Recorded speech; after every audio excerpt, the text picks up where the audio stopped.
Welcome to the Headley Highlight Show's Headley Headspaces. And this headspace is called Europe is on a Downward Spiral.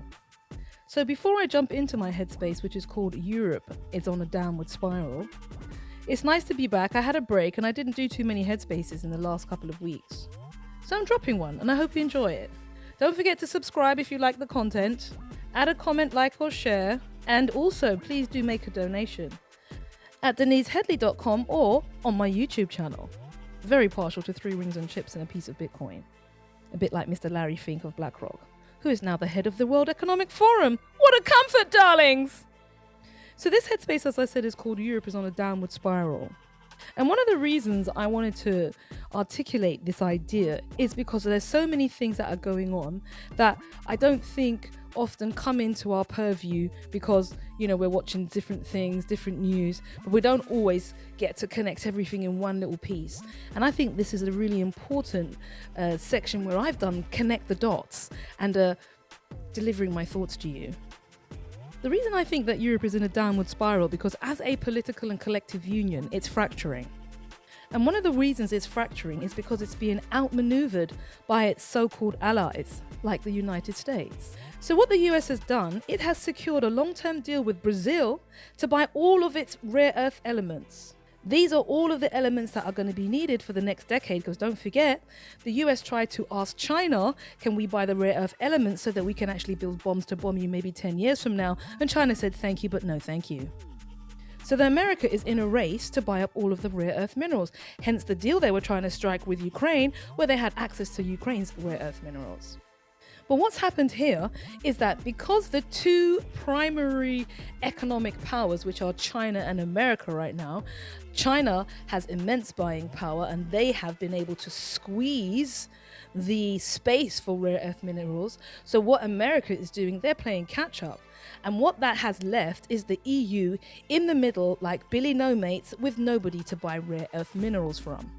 Apart from the two other groups, the apex industry, or should I say the apex economies, China and the US, where they now need to go and buy their rare earth minerals.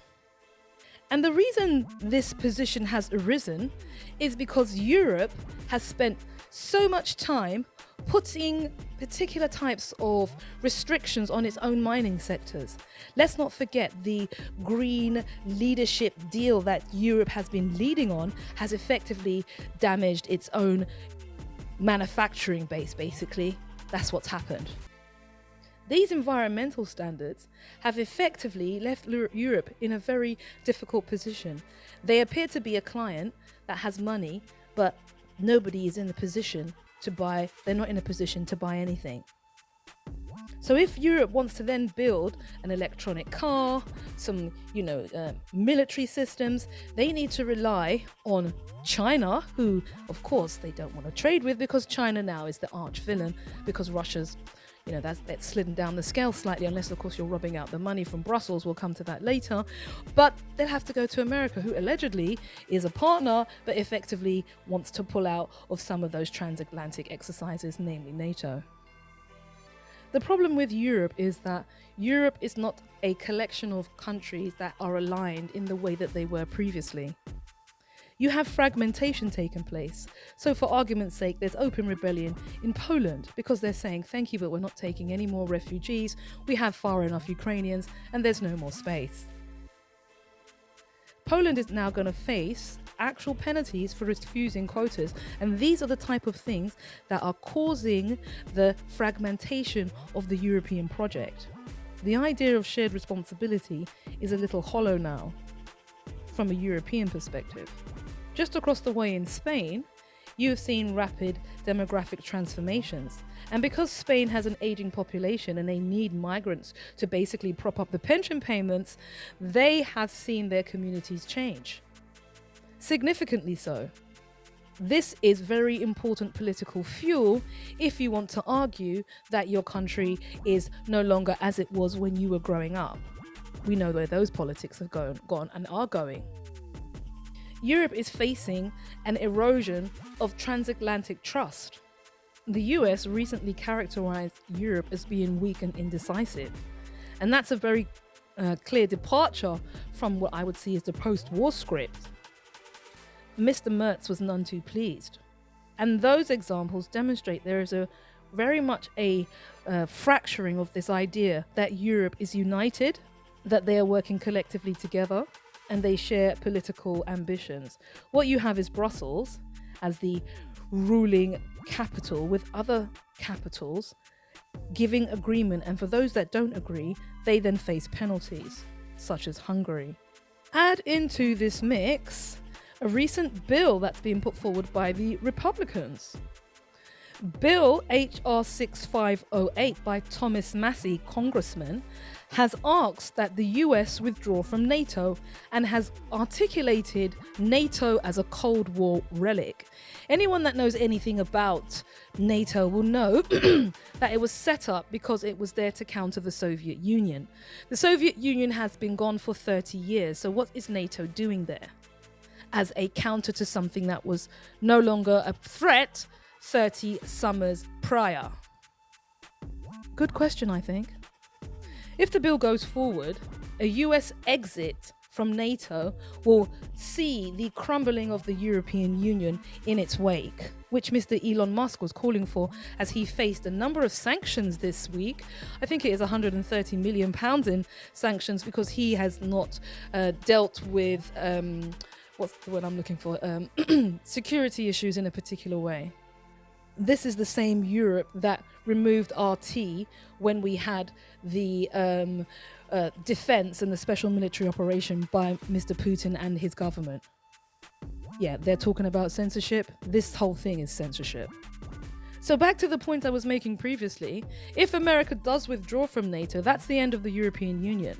They will have to turn around and make significant budget cuts. Oh yes. They'll be delving into your personal finances and your pension pot. You need to maybe convert your annuity into a cash sum and buy some Bitcoin. But essentially, the point is, those countries, if there is no underwriting from the American taxpayer into Europe for its security architecture, the whole exercise is done and dusted because Europe cannot afford it. And they have no military. I mean, think about what's going on in our own country with our own military. We don't have enough people to even fill Wembley Stadium. You know what I'm saying, people? You know, we're particularly exposed without the American public underwriting our security. And this is why I'm saying that Europe is in a downward spiral. Europe has invested way too much money in the Ukrainian project, which is basically a banking elite exercise so that they can enrich themselves further at the expense of all of the poor people who are mowed down in the exercise. Come on, people, this is how this works. Europe has backed self-harming policies in relation to its economies, namely no longer buying Russian gas directly from the Russians, but going through intermediaries where it's way more expensive. A little bit like their approach to rare earth minerals contracts in future years. You can't buy it direct anymore. Thank you, Miss von der Leyen and co. I'm so glad we're out of that exercise. And then they have the problem of Europe's finances. Now, what's happened is that these stolen wealth from Russia, which was invested in European banks, was frozen. Does this sound familiar? Gaddafi's wealth, frozen in this country, suddenly goes missing. Same with Saddam Hussein, frozen wealth in national assets in Europe and America, suddenly goes missing. And what's happened here? Europe wants to effectively steal Russia's assets to fund Ukraine's building. This is the problem with so much of the policies that come out of the European Union. They're illegal, basically. You can't just go and rob another country's national assets. And this is the difficulty that they're having at the moment with Belgium, of course.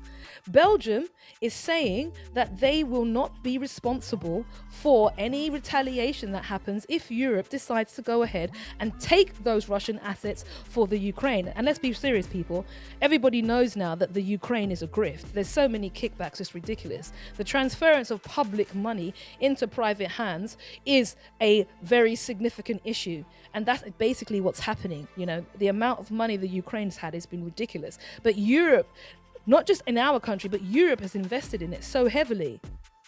So what you have here is that the Belgian Prime Minister, Alexander De Croo, is blocking an EU plan to use the frozen assets to fund Ukraine, featuring fearing Russian retaliation. They said, just like Hungary is being frozen out and ignored if they don't comply. And these are the difficulties that the European Union doesn't seem to want to address, which causes its members to basically say, we don't want to be part of this exercise anymore. Let's not forget about all of the elections that they've interfered with in Europe, especially when those countries would like to have better relations with their neighbor in Europe, Russia. What happens is it's undemocratic within the European Union. And this is exactly the reason that Europe is on the demise. It's being outmaneuvered by its allies. It's shooting itself in the foot, basically with a myriad of environmental policies which strangle its local manufacturing. Then they are not in the business in being able to buy any of the minerals that are needed because basically China and America are outmaneuvering them. And then you're interfering in national governments when they're saying we don't want to continue funding this Ukraine exercise because it's harming our economies. So that's the point, I think, of this headspace. And telling you these things, because sometimes you have to ask yourself, we have leaders in place who are fundamentally bad for the countries that they are leading, and you can't seem to get rid of them because no matter what happens, you have a cutout version of a similar thing. Hence the revolving door of leaders all around the world. You had Mark Carney, who was the banker here. Suddenly he's the PM in Canada. You had Mertz from BlackRock. You got Macron from, where was he from? I think he's also from BlackRock, I'm not sure. But essentially, it's just a small group of elites populating these positions. And as a consequence of that, these institutions do not represent their citizens, and their citizens want out. Look what happened with the UK. We voted out. Whether I agreed with the vote at the time, I didn't agree with the vote at the time. I'm not going to pretend. But now I'm glad we're out of the European Union, not because of the economic benefits that it brought, but because of the vacillation it effectively wrought on our parliament. I mean, our parliament still is full of vassals, but the point is at least they're local vassals.